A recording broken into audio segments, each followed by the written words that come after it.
Tonight on the 10 o'clock news, a federal firearms investigation in the Woodland Acres neighborhood of Jacksonville escalates to gunfire, and now 3 people are in police custody.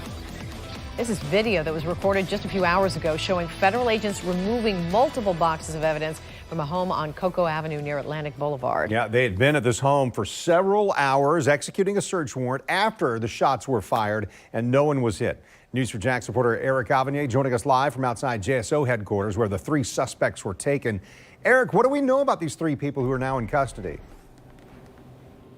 Well, we know that one of the men who was brought here to JSO headquarters is accused of pulling a gun on federal agents as those agents were attempting to execute a search warrant at that home. Now, we don't know at this point if that suspect actually fired at those agents. We do also know that 2 other people who were inside that home were also brought down here, taken into custody. And get this, we are finding out that that search warrant on that home led to the discovery of what has been described as a lot of guns and ammo, that of course coming from our law enforcement sources.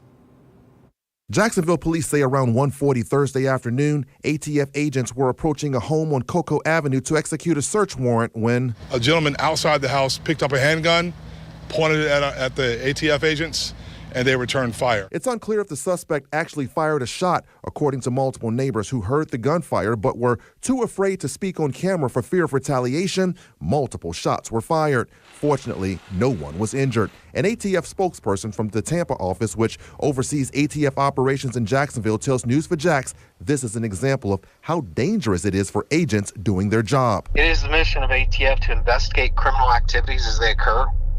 And unfortunately, sometimes situations do arise where gunfire occurs.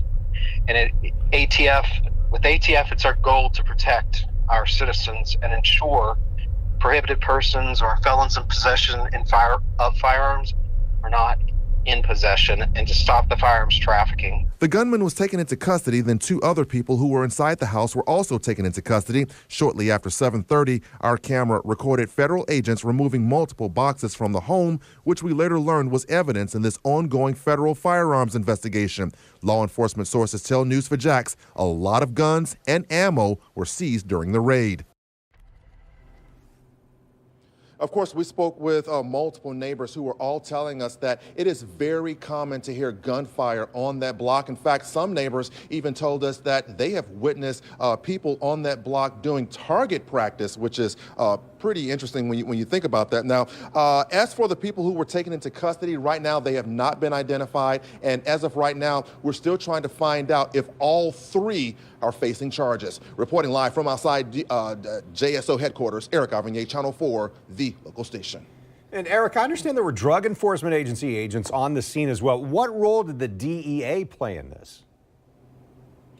Well, right after the scene was secured, following that those shots that were fired, the DEA agents were called in as a neutral agency to come in and help the ATF agents with their investigation there at the house, while JSO investigated the shots fired. Reporting live, Eric Avanier, back to you. All right, Eric, thank you very much.